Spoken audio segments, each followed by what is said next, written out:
minggu ini masih sama, berjiwa besar. Kemarin udah dibahas berjiwa besar, ada poin hormat, memberikan hormat kepada orang tua, kepada orang yang pemimpin kita.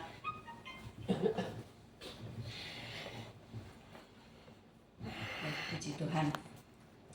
Nah, berjiwa besar itu bukan terjadi instan ketika kita dilahirkan. Amin. Berjiwa besar itu butuh proses. Untuk membuat kita menjadi orang yang berjiwa besar, kita perlu dilatih dari usia dini. Dan kalau saat ini ada orang yang mungkin sudah dewasa tapi belum tentu dia berjiwa besar. Benar ya? Kalau ada orang berjiwa besar, artinya ada orang yang jiwanya kerdil. Bagaimana sih kita bisa membedakan antara orang yang berjiwa besar dibandingkan dengan orang yang jiwanya kerdil? Siang ini saya akan memberikan 4 ciri orang yang berjiwa besar. Ya, puji Tuhan. Yang pertama, ciri yang pertama. Kita akan lihat, silakan slide-nya. Oke, wah, buram ya? Buram ya, oke. Saya jadi nggak bisa baca. Kejadian. Blur ya. Otniel bisa bantu Otniel? Nah, saya tidak mencatat ayatnya di sini. Iya. Oke. Ya. Kejadian 26 ayat 1 dan ayat yang 12 dan 13. Kita akan bersama-sama biar kita nggak ngantuk ya, oke? Kejadian 26. Udah ada di slide di depan ya, kita baca bersama. 2, 3. Maka timbullah kelaparan di negeri itu. Ini bukan kelaparan yang pertama yang telah terjadi dalam zaman Abraham. Sebab itu Ishak pergi ke Gerar kepada Abimelek, raja orang Filistin. Ayat 12. Maka menaburlah Ishak di tanah itu, dan dalam tahun itu juga ia mendapat hasil berapa? 100 kali lipat, sebab ia diberkati Tuhan. Dan ayat yang ke-13. Dan orang itu menjadi kaya, bahkan kian lama kian kaya, sehingga ia menjadi sangat kaya. Ciri orang berjiwa besar. Ishak ini ada di masa kelaparan, masa kekeringan. Tapi firman Tuhan mencatat apa? Dia menabur. Dia menabur, kemudian apa? Dia menuai dalam tahun itu juga 100 kali lipat. Ada sebabnya. Kenapa dia bisa menuai? Sebab ia diberkati Tuhan. Ciri orang yang dewasa, berjiwa besar, dewasa rohani. Yang pertama, mungkin kita bisa mengalami masa kekeringan. Bahkan mungkin hari ini di antara jemaat Tuhan sedang mengalami kekeringan, sedang mengalami kelaparan, sedang mengalami kesusahan. Bisa jadi, benar? Sedang mengalami pergumulan hidup, masalah ekonomi, masalah keuangan. Tapi satu hal, Bapak Ibu yang terkasih, jangan pernah bersungut-sungut. Jangan berdiam diri dalam keputusasaan, tapi berjiwa besarlah. Dengan cara bagaimana? Berjiwa besarlah dengan terus menabur. Kadang kita pikir gini, waduh, untuk saya aja udah gak cukup. Bagaimana saya bisa menabur untuk orang yang membutuhkan, untuk orang yang sedang kesusahan? Kita gak bisa. Dan kita mulai hitung-hitungan, kalau saya nabur, saya gak bisa beli beras. Kalau saya nabur, saya gak bisa beli sayur. Apalagi ibu-ibu ya, hitung-hitungannya mantap banget untuk masalah keuangan. Terus kalau saya nabur, saya gak bisa ke gereja, gak ada ongkosnya. Dengar baik, sekarang itu ada Jack Linko yang ongkosnya 0 rupiah. Benar? Kita bisa gunakan fasilitas itu, ya. Menabur. Ishak dalam keadaan kelaparan, dalam keadaan kekeringan, kekurangan, tapi dia menabur, Bapak Ibu. Dan dengar, jerilalah kita ketika kita menabur, Tuhan perhitungkan. Jadi hari ini kalau engkau mau diberkati, menjadi orang yang diberkati, menaburlah, jangan pelit-pelit. Banyak hal yang bisa kita tabur, bukan hanya keuangan. Kalau kita sedang ada di masa kekeringan, kita sedang ada di saat kita sedang sakit, menaburlah doa untuk orang sakit dan engkau akan menuai kesembuhan. Ketika engkau sedang mengalami kesusahan berupa engkau bergumul buat anakmu yang gak bertobat, berdoalah untuk anak orang lain agar dia bertobat, dan anakmu akan diberi kelimpahan pertobatan. Karena yang engkau tabur, engkau akan menuai.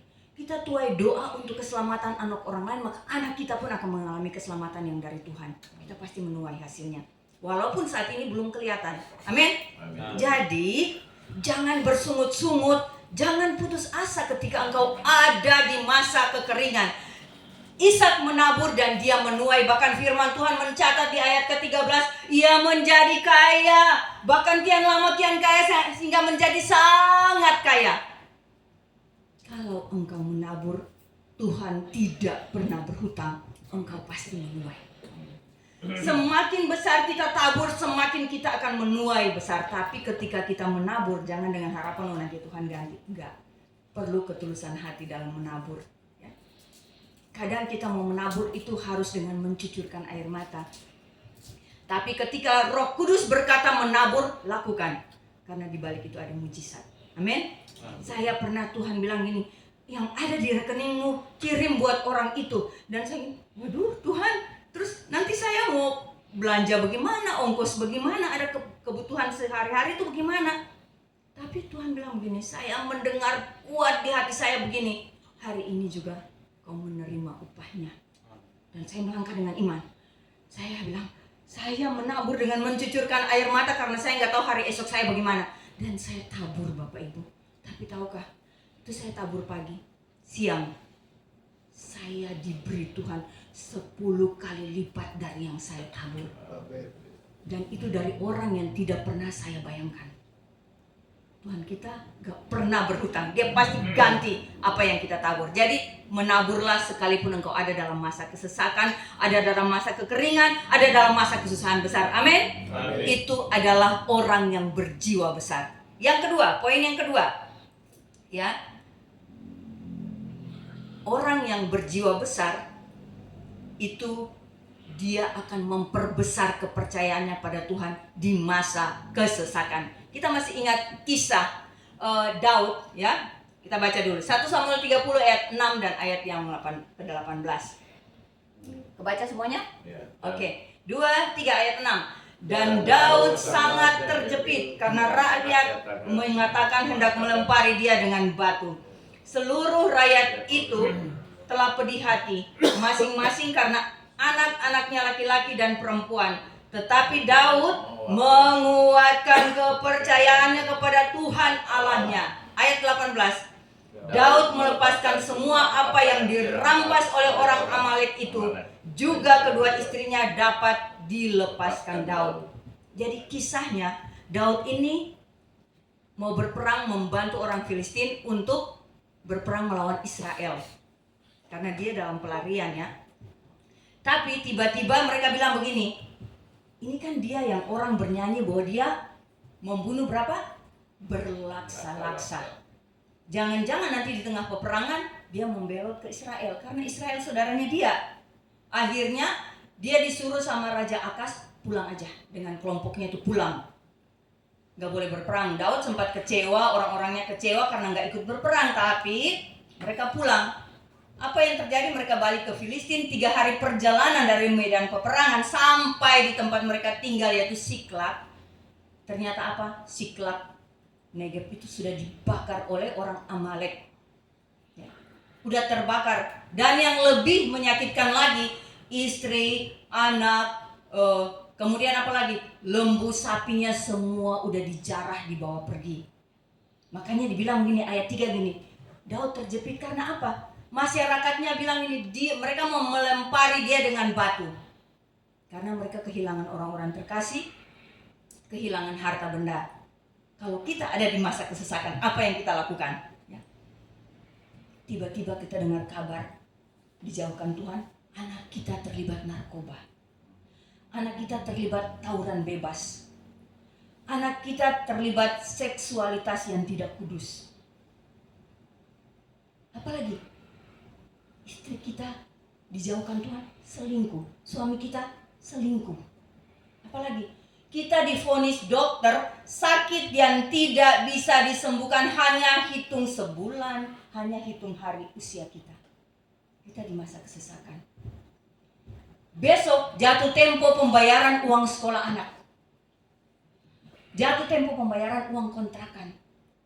Hari ini belum ada tanda-tanda ada duit untuk membayar. Sekarang ini listrik sudah bunyi, tet, tet, tet. Udah malu sama tetangga, benar? Walaupun sekarang ada tekniknya ya untuk mematikan bunyi tokennya ya, ngerti? ada tekniknya untuk mematikan sementara, tapi nanti bunyi lagi. Dan kita belum ada duit untuk bayar. Sebentar lagi listrik mati, artinya air pun mati.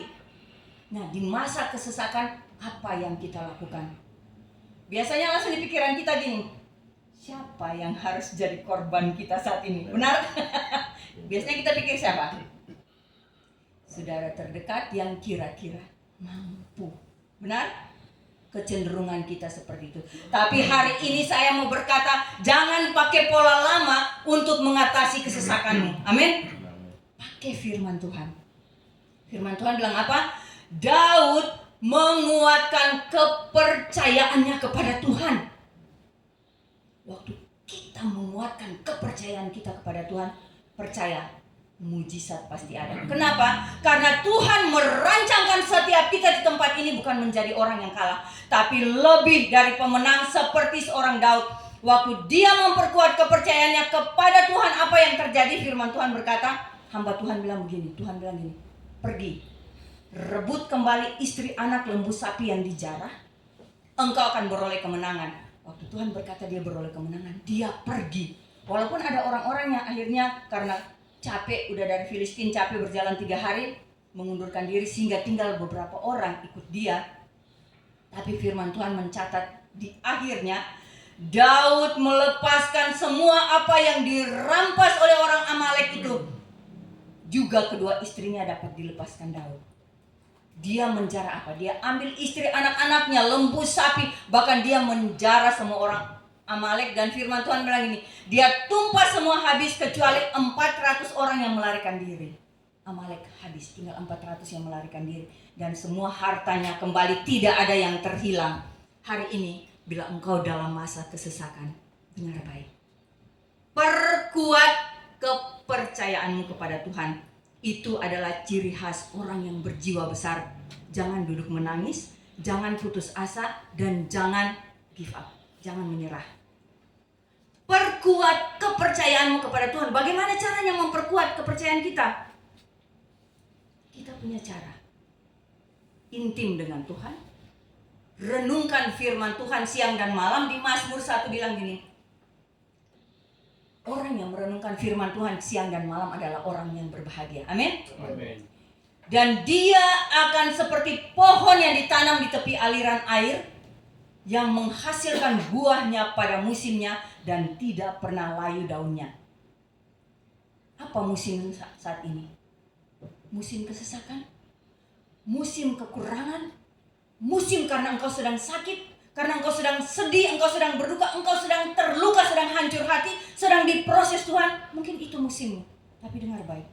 Firman Tuhan menjamin ketika engkau merenungkan firman Tuhan siang dan malam, engkau seperti pohon yang tidak pernah layu daunnya. Dan kita akan pikir gini, dia akan berbuah pada musimnya, kata firman Tuhan.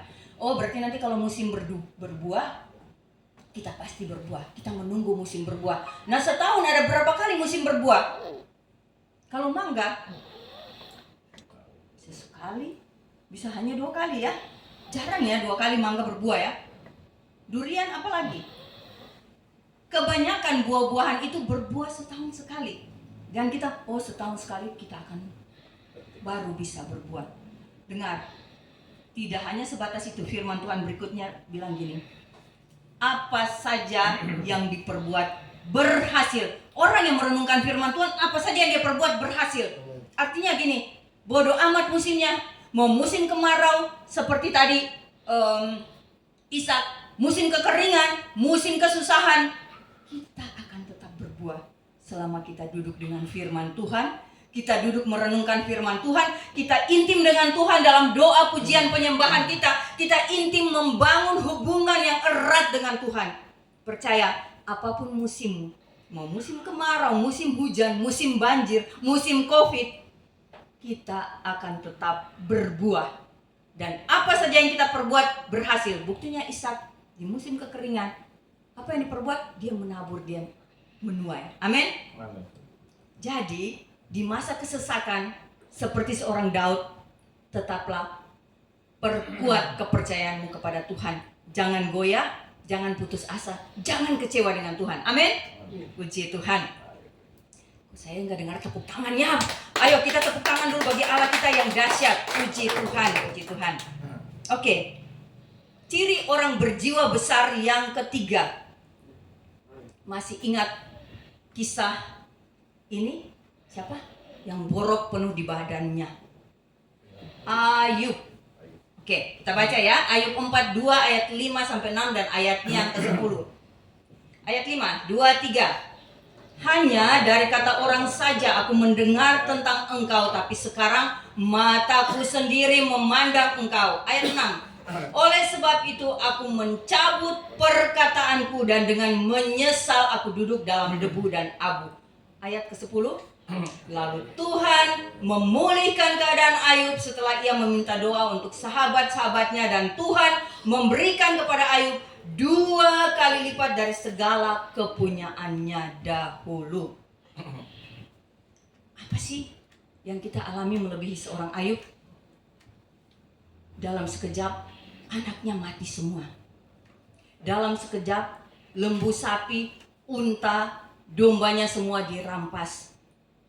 Bahkan bukan hanya itu, istri pun bilang gini, apa yang kamu harap dari Tuhan? Kutuki Tuhan lalu mati aja. Tubuhnya penuh dengan borok, bahkan karena saking mungkin gatal, dia garuk pakai tangan udah nggak bisa. Karena mungkin tangannya pun penuh borok. Dia pakai beling, bisa bayangin kalau pakai beling makin berdarah-darah ya. Aduh, dibayangkan aja udah luar biasa. Dan yang lebih menyakitkan, orang terdekat dia, istrinya suruh kutukin Tuhan. Sahabat dia datang bukan untuk menghibur. Kalau sahabat tuh biasanya gini, dibilang gini, sahabat tuh kadang lebih lebih akrab dari saudara kandung. Kita bisa curhat segala sesuatu ke sahabat kita. Beda dengan teman ya, teman kita mungkin hal-hal yang penting aja. Tapi yang namanya sahabat, saking karibnya kita bisa curhat semua isi hati kita ke dia. Saudara kandung kadang kita masih milih, yang ini bisa, yang ini belum tentu. Tapi kalau punya 2 anak ya mungkin gak ada perbandingannya. Tapi saya bersaudaranya berapa? Sedikit saudara, 9 orang. Perempuannya 6, lakinya 3. Jadi dari antara perempuan 6 ini ada saudara kandung yang saya bisa curhat karena kita seru. Tapi ada saudara kandung yang ketika saya mau curhat saya harus nahan-nahan. Karena tidak semua seroh. Kita satu darah tapi tidak semua satu jiwa, ibaratnya gitu ya. Gitu. Jadi ada perbedaannya. Nah, dia sahabatnya datang bukan untuk menghibur. Coba kita datang di orang yang berduka karena kehilangan sekian banyak anak, kehilangan semua harta benda, terus kita duduk lalu kita bilang ini, lu sih misalnya seandainya waktu gembala kita lagi berduka, kehilangan istri tercinta kita datang terus kita menghakimi, ini pasti dosa Pak Gembala, dia lagi berbuat dosa makanya Tuhan ambil istrinya yang sehat, bahkan dia yang sakit nggak diambil. Bapak buat dosa apa? Pak sakit nggak Pak? Boy, sakitnya tuh di sini, sakit banget. Sudah satu sahabat, sahabat kedua sama, sahabat ketiga, sahabat keempat, sampai dia nggak kuat tahan, dia bilang apa? Penasihat sialan kalian. Itu saking udah nggak kuat tahan, saking dia sedih, dia kehilangan, dia berduka luar biasa, tapi ditambah dengan teman-teman yang menghakimi, menuduh dia orang berdosa. Nah, saudara, kalau kita dihakimi oleh orang-orang terkasih kita, sakit nggak? Sekarang saya mau nanya nih, Otniel, kalau Otniel Hakimi dituduh oleh netizen yang oatmeal nggak kena. Sakit nggak? Sakit. Oatmeal dituduh oleh Pak Brian. Sakit mana? Sakit saudara. Bahkan firman Tuhan mencatat gini, saudara yang disakiti akan sangat sulit untuk kita dekatin dia. Karena sakitnya itu dalam banget. Saya mengalaminya Bapak Ibu. Sekitar, suaranya belum saya matiin ya. Sekitar seminggu 2 minggu lalu, saya dipermalukan. Saya dihakimi oleh saudara dekat saya. Sakitnya itu luar biasa banget. Sedihnya lebih lagi. Kok saudara yang saya sayang bisa pasang di media sosial seperti itu? Dia menghina anak saya, tapi dia juga menghina saya. Dan anak saya bilang, "Mami udah baca belum?" Saya nggak tahu. Begitu saya baca, jujur, saya hamba Tuhan, saya pelayan Tuhan. Tapi yang namanya terluka sebagai manusia normal pasti ada. Masalahnya, kita biarkan luka itu nginap, ngekos, atau sekedar bertamu, atau kita usir dari rumah kita. Tergantung kita. Orang yang berjiwa besar tidak akan membiarkan kesedihan, luka batin itu nginap. Apalagi ngontrak setahun. Jangan, rugi. Itu kita buka peluang untuk iblis mencuri, membunuh, dan membinasakan semua berkat-berkat Tuhan. Amin. Dan saya ambil keputusan. Saya pengen nangis di depan anak saya, tapi saya tahan dan saya bilang gini, "Nak, dengar. Orang boleh berkata buruk tentang engkau. Tapi Tuhan tidak melihat masa lalu yang buruk. Tuhan lihat engkau hari ini. Kalau hari ini dia menuduh engkau masih buruk, artinya ini kesempatan engkau berubah. Ubah melawan apa kata dia. Kalau dia bilang engkau tidak pernah baca Alkitab, baca Alkitab. Dia berkata engkau tidak pernah berdoa, berdoa. Kalau dia berkata engkau hidup dalam dosa persinahan, hari ini hidup dalam kekudusan. Kalau dia berkata engkau anak pemberontak, hari ini jadi anak yang taat. Tunjukkan kepada iblis, dia tidak bisa menang melawan anak Tuhan. Karena dia ada di bawah tumpuan kaki kita. Kepalanya udah diremukan oleh Tuhan. Hanya ekornya yang berusaha menghancurkan tumit kita. Tapi sudah tidak punya kuasa. Jadi jangan mau dibodohin oleh iblis dengan tipu muslihatnya. Dengan kata-kata jahat, kata-kata kutuk seperti itu. Dan kita down, akhirnya kita terluka. Dan bertahun-tahun tidak mau ngomong sama saudara. Saya ngomong begitu, saya menguatkan dia. Saya tahan air mata begitu saya masuk ke kamar, saya kunci pintu dan saya nangis. Saya bilang, Tuhan, saya bisa ngomong seperti itu menguatkan anak saya. Tapi hati saya hancur. Hati saya sangat hancur. Dan apa yang terjadi? Saya bilang, tapi hari ini saya memilih langkah yang berbeda Tuhan.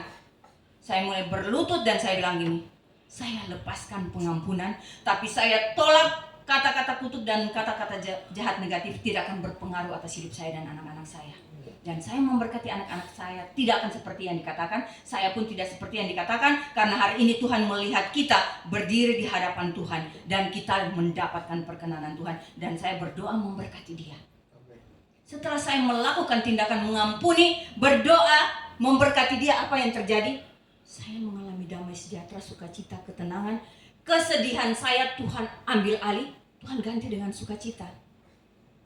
Sementara yang di sana mungkin masih jungkir balik dengan kemarahannya. Karena dia masih menyimpan kemarahan.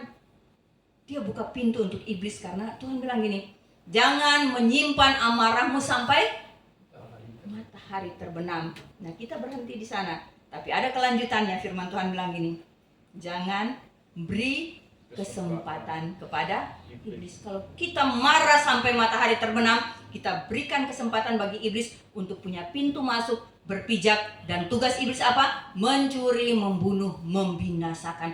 Dia curi damai sejahtera kita, dia curi sukacita kita, dia curi berkat-berkat kita, dia membunuh roh kita, dia membunuh kasih kita. Dan apa? Ujung-ujungnya dia membinasakan kita. Karena kita gak layak di hadapan Tuhan. Jadi ayo, ketika engkau dituduh engkau dihakimi, hatimu sedang diremukkan oleh perkataan-perkataan orang yang tajam yang menyakitimu. Ayub ambil langkah apa? Dia marah, tapi dia nggak simpan amarahnya. Waktu Tuhan menegur dia, firman Tuhan bilang apa? Dia berkata, selama ini dia hanya tahu Tuhan dari mendengar apa kata orang, tapi sekarang matanya sendiri memandang Tuhan. Apalagi? Dia mencabut perkataannya yang salah, dia minta ampun, dia menyesal, dia duduk dalam debu. Jadi kalau engkau diberikan perkataan-perkataan yang menyakiti engkau, engkau dihakimi, engkau direndahkan, engkau dihina, engkau disakiti, dengar baik. Minta ampun sama Tuhan kalau memang ada seperti itu. Bereskan dengan Tuhan. Waktu engkau bereskan dengan Tuhan, perkataan negatif tidak punya pengaruh atas hidupmu. Waktu orang berkata buruk karena memang itu engkau lakukan, rubahlah dirimu di hadapan Tuhan agar engkau berkenan. Tapi kalau itu engkau tidak lakukan, bersyukur, memohon ampun untuk orang itu. Dan firman Tuhan bilang ini, di ayat ke-10, lalu Tuhan memulihkan keadaan Ayub. Ketika dia menyesal di hadapan Tuhan, Tuhan pulihkan dia yang pertama. Yang kedua, setelah Ayub meminta doa untuk sahabat-sahabatnya, Tuhan memberikan kepada Ayub berkat 2 kali lipat. Ya, jadi dia menyesal, dia minta ampun sama Tuhan. Tapi yang kedua apa? Dia berdoa bagi orang yang nyakitin dia. Kita bisa berdoa nggak untuk orang yang nyakitin kita kalau kita nggak mengampuni dia? Boro-boro doa. Yang ada di sini, Tuhan kalau bisa, panggil Tuhan lebih awal, ajak pulang aja gitu kan, daripada dia bikin rusuh terus menerus. Kalau dia melakukan sekali, 2 kali, tapi kalau udah berkali-kali berulang di keadaan yang sama nyakitin kita terus menerus, bisa-bisa kita doa untuk dia pulang aja ke rumah Bapak. Iya, kalau ke rumah Bapak, kalau mulutnya masih tajam, setajam silet kata insert ya. Nah, ada orang-orang yang kecenderungannya itu dia pakai mulutnya untuk apa? Firman Tuhan bilang apa? Manusia menajamkan sesamanya. Benar ya? Ada ya Pak firman Tuhan ya? Besi menajamkan besi, manusia menajamkan sesamanya. Karena dia pegang firman Tuhan ini, dia jadi orang yang menajamkan sesama lewat perkataannya. Saya sarankan gini, alangkah baiknya kita menjadi orang yang dipertajam. Amin? Jangan menjadi orang yang menajamkan. Karena kata-kata kita itu mau dipakai Tuhan untuk membangun, menyembuhkan, melakukan mujizat, memberkati, menguatkan, bahkan membuat orang semakin bergairah dengan Tuhan, bukan mematikan orang. Membuat orang down, membuat orang gak bisa bangkit lagi. Membuat orang meninggalkan Tuhan karena kata-kata kita. Minta Tuhan berjaga pada lidah dan bibir mulut kita agar kita tidak terlanjur dengan perkataan, sehingga kita tidak menjadi orang yang menajamkan sesama, tapi kita menjadi orang yang bersedia dipertajam oleh sesama dan oleh Tuhan. Amin.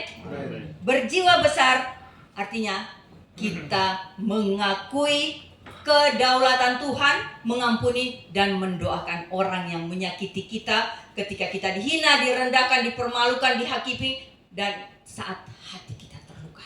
Amin. Ayo, akui kedaulatan Tuhan, bahwa Allah turut bekerja dalam segala perkara, baik, buruk, sedih, susah, dihina, direndahkan. Allah turut bekerja untuk apa? Datangkan kebaikan bagi kita. Kenapa? Waktu kita diproses, itu nggak enak. Tapi kalau kita menyadari Tuhan sedang bentuk pribadi kita menjadi pribadi yang berkenan, kita akan tahu bahwa di balik hal pahit, Tuhan sanggup mengubahnya menjadi hal manis. Di balik hal buruk, Tuhan sanggup mengubahnya menjadi hal baik bagi kita. Amin. Kalau hari-hari ini kau sedang mengalami hal buruk dalam hidupmu, engkau sedang disakiti oleh orang-orang terdekatmu, dengar baik, minta ampun sama Tuhan. Akui bahwa Tuhan berdaulat atas hidupmu. Tuhan izinkan hal-hal itu untuk mendatangkan kebaikan. Dan berdoa minta ampun bagi orang itu. Lepaskan pengampunanmu, berdoa untuk mereka, memberkati mereka. Amin. Mau melakukan tindakan itu, saya mau dengar tepuk tangan orang-orang yang mau melakukan tindakan profetik yang dahsyat. Amin. Puji Tuhan. Puji Tuhan. Ya, itu ciri ketiga orang yang berjiwa besar, mengakui kedaulatan Tuhan, mengampuni dan mendoakan orang yang menyakiti kita. Amin. Puji Tuhan. Dan poin yang terakhir, ya. Oh, satu hal sebelum poin terakhir. kita tidak bisa menutup mulut orang agar tidak menghina, agar tidak merendahkan, agar tidak mempermalukan, agar tidak menghakimi dan melukai hati kita. Tapi tahukah Bapak Ibu, kita diberi dua tangan untuk menutup telinga kita dari kata-kata negatif. Dan kita diberi kuasa untuk menutup pikiran kita dari pikiran-pikirannya negatif. Kita diberi kuasa untuk mengatur hati kita penuh dengan pengampunan dan tidak mengambil sampah nginap di sini. Amin. Jangan lukai hatimu dengan hal-hal kecil, hal-hal sampah. Karena ada perkara besar yang Tuhan mau lakukan dalam hidupmu. Amin. Puji Tuhan. Dan poin yang keempat, yang terakhir. Ciri orang berjiwa besar yaitu ketika engkau ditolak, engkau tidak terluka, engkau tidak kecewa, bahkan engkau akan welcome sama orang-orang yang tertolak. Oke, kita lihat dulu firman Tuhan ya. Yang keempat, tetap setia menantikan Tuhan, tersenyumlah saat ditolak, juga saat engkau melihat orang-orang yang ditolak. Ya, Yohanes 5 ayat 4-5. 2, 3, baca bersama. Sebab sewaktu-waktu turun malaikat Tuhan ke kolam itu dan menggoncangkan air itu. Barang siapa yang terdahulu masuk ke dalamnya, sesudah goncangan air itu menjadi sembuh, apapun juga penyakitnya. Ayat 5, di situ ada orang yang sudah 38 tahun lamanya sakit. Bapak Ibu bisa bayangin, di kolam Bethesda itu, dibilang itu ada 5 serambi. Semua orang sakit duduk situ, yang buta, yang tuli, yang lumpuh. Untuk apa? Waktu air kolam itu digoncangkan oleh malaikat, orang lompat turun dan orang yang masuk pertama kali dia sembuh. Orang ini dibilang sakit. Kemungkinan dia lumpuh. Karena apa? Dia nggak bisa gerak ke kolam, dia menanti belas kasihan orang lain untuk menolong dia. Maaf, Ibu, lututnya sakit berapa lama ya? Bu Manyo, lututnya sakit berapa lama? Ada setahun. Setahun. Ibu, Bapak ini 38 tahun. Artinya gini, kalau dia Otniel sekarang, maaf, Otniel umur berapa? 30 pas. Oke. Otniel 30. Oke. Kalau anaknya Bapak berapa? 16. Oke, kita ambil yang 16 ya, Nil ya. Yang 16 tahun tambah 38. Jadi selama dia masih muda nih, 16 tahun dijauhkan Tuhan, dia duduk di kolam Bethesda menanti kesembuhan. Tambah 38. 54 tahun dia berusia 54 tahun dia nggak sembuh-sembuh. Cuma duduk di situ. Dan yang lebih anehnya lagi kan dibilang ada banyak orang sakit di situ. Pasti ada juga banyak keluarga di situ kan yang temanin ini orang-orang sakit kan, dan dia ini nggak punya siapa-siapa. Kalau kita orang yang mau care sama orang lain, kita datang ke kolam dan begitu air tergoncang, kita dorong dia aja, kita lompat masuk bersama-sama. Bisa nggak? Bisa.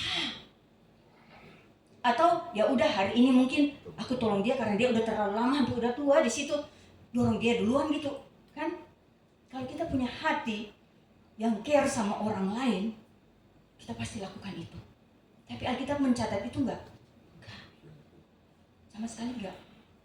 38 tahun dia tunggu keajaiban mujizat. Dia tunggu untuk apa? Bukan tunggu air kolamnya bergoncang. Dia tunggu seseorang menolong dia.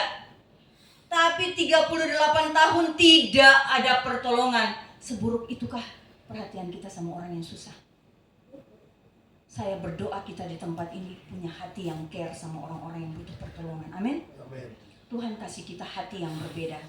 Kita nggak akan tahan melihat orang yang susah. Bahkan ketika kita ketemu dengan pengemis di pinggir jalan, walaupun uang kita pas-pasan, kita nggak akan segan-segan berbagi. Amin. Amin. Karena kita tahu apa yang kita lakukan untuk orang yang paling hina, kita sedang lakukan untuk Tuhan. Sehingga pada saatnya nanti Tuhan nggak bilang begini, aku nggak kenal engkau.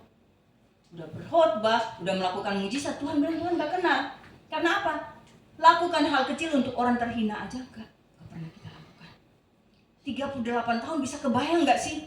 Gak ada yang nolongin. Dari remaja sampai seusia mungkin Pak Gembala kita gitu kan, atau seusia bapaknya ya Pak ya. Nah, nggak sembuh-sembuh. Jadi jangan khawatir ya Bu, baru 1 tahun. Tuhan masih proses. Kita ingat proses bejana ya. Dari tanah liat yang tidak diperhatikan orang, dari tempat yang terbuang dia diambil. Dia diambil, dibersihkan apa dulu? Batu-batunya, diinjak-injak sampai dia agak lembut, kemudian dibentuk.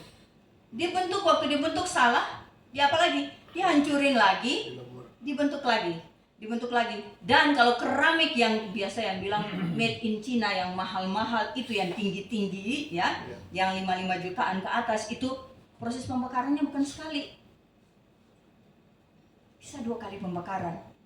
Diremukan, dihancurkan, diinjak-injak, dibakar-bakar ya. Proses peremukan yang Tuhan lakukan. Tapi hasilnya dibandingkan dengan tanah liat itu kalau sekilo mungkin 10.000. Gucci yang telah diproses harganya berapa? Masih 5 jutaan. Tinggi-tinggi. Beda banget. Padahal tanah liatnya cuma harga 10.000 sekilo. Ya. Jadi itu cara Tuhan proses. Artinya waktu kita diproses sesakit itu, Tuhan ingin membuat kita menjadi bejana yang indah di matanya. Hari ini masih mengalami proses Tuhan? Artinya Tuhan sedang membentuk jadi bejana yang indah. Jadi jangan kecewa.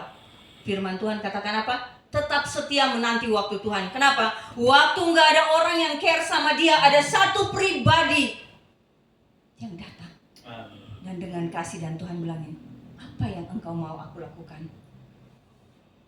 Dan dia bilang dia ingin sembuh. Dan Tuhan bilang ini, angkat tilammu dan berjalan. Kalau hari ini tidak ada yang memperhatikan hidupmu, tidak ada yang memperhatikan sakitmu, tidak ada yang memperhatikan kesusahanmu, dengar baik, ada satu pribadi yang memperhatikan engkau. Ada satu pribadi yang menyayangi engkau, ada satu pribadi yang peduli, namanya Yesus. Dia mau sembuhkan engkau. Dia mau menolong engkau dalam kesusahanmu. Dia mau mengangkat engkau dari keterpurukanmu.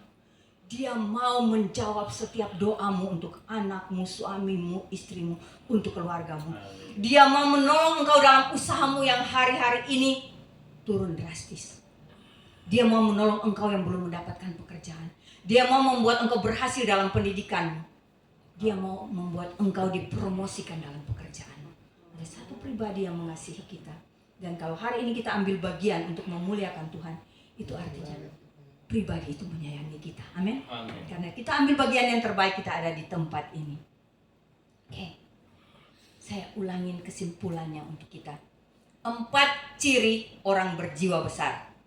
Yang pertama, tetap menabur di masa kekeringan, tetap menabur di masa kelaparan dan kesusahanmu. Yang kedua, ciri orang yang berjiwa besar. Ya. Perbesar kepercayaanmu pada Tuhan di masa kesesakanmu. Jangan khawatir, jangan takut, jangan gentar. Perbesar kepercayaanmu kepada Tuhan. Dan yang ketiga, ciri orang berjiwa besar dalam keadaan terpuruk, dihina, direndahkan, akui kedaulatan Tuhan, ampuni dan berdoa bagi orang yang menyakitimu. Dan poin yang keempat, yang terakhir, orang yang berjiwa besar, ciri orang berjiwa besar adalah tetap setia menanti waktu Tuhan dan tersenyumlah. Kenapa saya bilang tersenyum? Saudara tahu, kita memberikan senyum itu kadang itu sangat berharga bagi seseorang. Oke, saya akan tutup dengan satu kisah. Ya, ada seorang ibu dari Indonesia, mungkin pernah mendengar kisah ini ya. Dia melanjutkan kuliahnya di Jerman. Dia punya 3 orang anak dan dia baru saja menyelesaikan kuliahnya. Di kelas terakhir yang harus dia ambil dalam sosiologi, tugas terakhir yang dosen berikan kepadanya adalah judulnya smiling, senyum, tersenyum. Ya.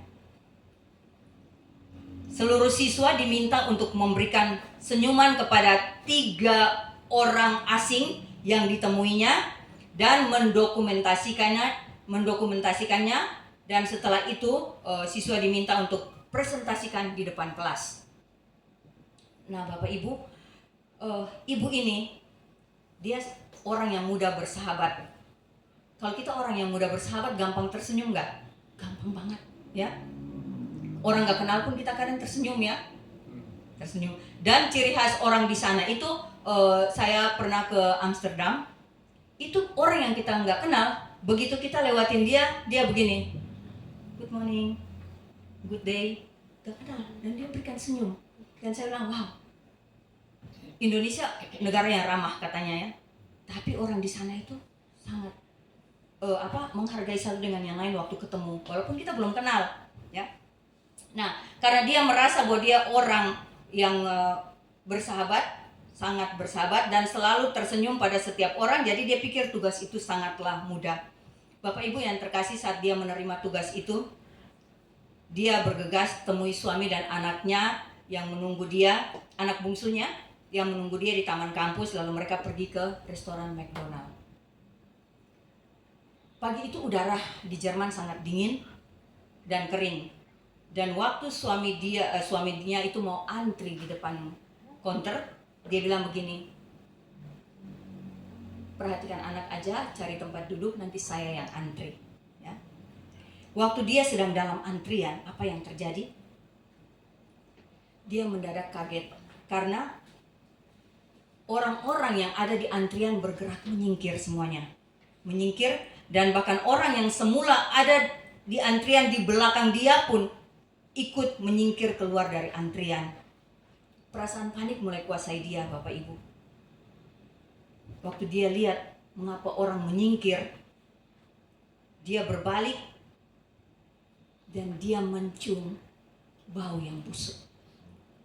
Dia cium bau yang busuk dari bau badan yang kotor. Apa yang terjadi? Ternyata tepat di belakang dia ada 2 orang tunawisma. Tunawisma itu orang yang tidak punya tempat tinggal, sangat dekil, sedang berdiri antri. Nah saudara, dia bingung dan dia nggak mampu bergerak untuk menyingkir sama sekali. Waktu dia tunduk, tanpa sengaja dia lihat mata salah satu orang, seorang yang bermata biru. Rupanya orang ini dia yang menolong orang yang satu lagi, ya. Jadi dia agak pendek, tapi dia tersenyum untuk ibu ini. Dia tersenyum, dan waktu dia melihat orang ini tersenyum, dengan sendirinya dia balas tersenyum. Ibu ini balas tersenyum, dan orang ini menyapa ibu ini, good day, selamat menikmati hari yang baik. Orang bermata biru ini menyapa ibu ini, dan akhirnya ibu ini tersenyum menganggukkan kepala. Secara spontan saudara, waktu orang tersenyum buat kita spontan balik tersenyum nggak, walaupun kita nggak kenal. Kalau kita anak Tuhan, kita pasti spontan tersenyum, amin. Nah ibu ini spontan tersenyum. Waktu dia tersenyum, dia teringat tugas dari dosennya. Tugasnya tadi apa? Smiling, tersenyum untuk 3 orang yang tidak dikenal, 3 orang asing. Nah, lelaki kedua, dia perhatikan lelaki yang kedua itu sedang mainkan tangannya. Jadi rupanya lelaki yang kedua itu dia menderita defisiensi mental. Jadi orang yang mentalnya terganggu, ya. Dan lelaki yang bermata biru itu penolongnya. Dan saat itu, waktu dia perhatikan mereka berdua ini, ternyata hanya dia dan mereka berdua yang tersisa di antrian, yang lainnya udah bubar, duduk gitu kan. Duduk. Wanita ini di counter itu tanya, dia mau pesan apa? Dia mau pesan apa? Kemudian ibu ini datang dan ibu ini persilakan mereka berdua untuk pesan duluan. Dia mundur, dia persilakan pesan, mereka pesan berdua, dan apa yang terjadi? Dia lihat mereka berdua pesan secangkir kopi. Dan dia lihat mereka mengeluarkan, mata biru ini mengeluarkan koin, dan koin yang dihitung hanya cukup untuk secangkir kopi. Di Jerman itu peraturan, kalau mau duduk di dalam restoran untuk menghangatkan badan minimal harus beli sesuatu. Dan mereka berdua hanya bisa membeli secangkir kopi. Setelah pesanan mereka tiba, mereka ambil tempat yang paling pojokan karena mereka tahu mereka bau. Duduk di tempat yang paling pojokan. Dan waktu ibu ini melihat mereka, dia tertunduk sampai orang di counter itu tanya dia 3 kali apa yang mau dipesan. Dia nggak sadar. Semua mata tertuju kepada mereka berdua. Tapi tiba-tiba waktu ibu ini nengok, semua mata ternyata balik tertuju ke dia. Karena di counter itu tanya dia sampai 3 kali apa yang mau dipesan. Dia bingung sendiri. Akhirnya dia bilang begini, saya mau pesan 2 box nasi selain pesanan saya yang pertama. Jadi dia pesan untuk suami dan anaknya, dan dia tambah 2 box nasi. Dan dia bilang begini, tolong orang yang ada di counter bawa box nasi ini ke suami saya yang duduk di sana, dan yang ini izinkan saya bawa sendiri. Dia bawa box nasi itu kedua orang yang duduk paling pojok karena bau. Dia datang dan dia bilang, ini makan siang untuk kalian berdua. Tiba-tiba yang bermata biru itu dia lihat ibu ini, matanya berkaca-kaca. Dan dia bilang gini, terima kasih ada orang seperti ibu. Dan dia bilang gini, ini bukan saya, tapi Tuhan saya yang menyuruh saya memberi makan buat kalian berdua. Dan orang ini cuma bilang, terima kasih. Dia peluk temannya dan mereka berdua menangis. Karena hari itu sebenarnya mereka lapar. Tapi orang menyingkir dari mereka. Mereka orang yang terbuang, terabaikan. Tapi waktu ibu ini melakukan perbuatan kasih untuk mereka, dan dia melihat air mata berderai, dia sudah gak kuat tahan dan dia permisi balik ke suaminya. Tapi dia berjalan ke tempat suaminya duduk dekat situ, dia udah gak kuat tahan dan dia menangis. Waktu dia duduk, suaminya bilang begini, saya bersyukur karena sekarang saya tahu kenapa Tuhan mengirim kamu menjadi istri saya. Untuk apa? Untuk memperhatikan saya dan anak-anak saya. Karena kamu memiliki hati yang luar biasa. Dan saudara tahu, waktu dia sementara menikmati makan siangnya dengan suaminya, tiba-tiba ada bapak-bapak yang tadi menyingkir datang. Dan dia bilang gini, dia jabat tangan ibu ini dan dia bilang gini, terima kasih Bu untuk pelajaran yang ibu berikan hari ini. Seandainya Tuhan berikan saya 1 kesempatan lagi, saya nggak akan menghindar. Tapi saya akan melakukan seperti apa yang telah ibu lakukan. Berbagi kasih untuk orang yang tertolak, orang yang terbuang, orang yang tidak diperhatikan, orang yang menurut strata sosial, orang yang rendah. Dan ibu ini hanya berkaca-kaca menangis.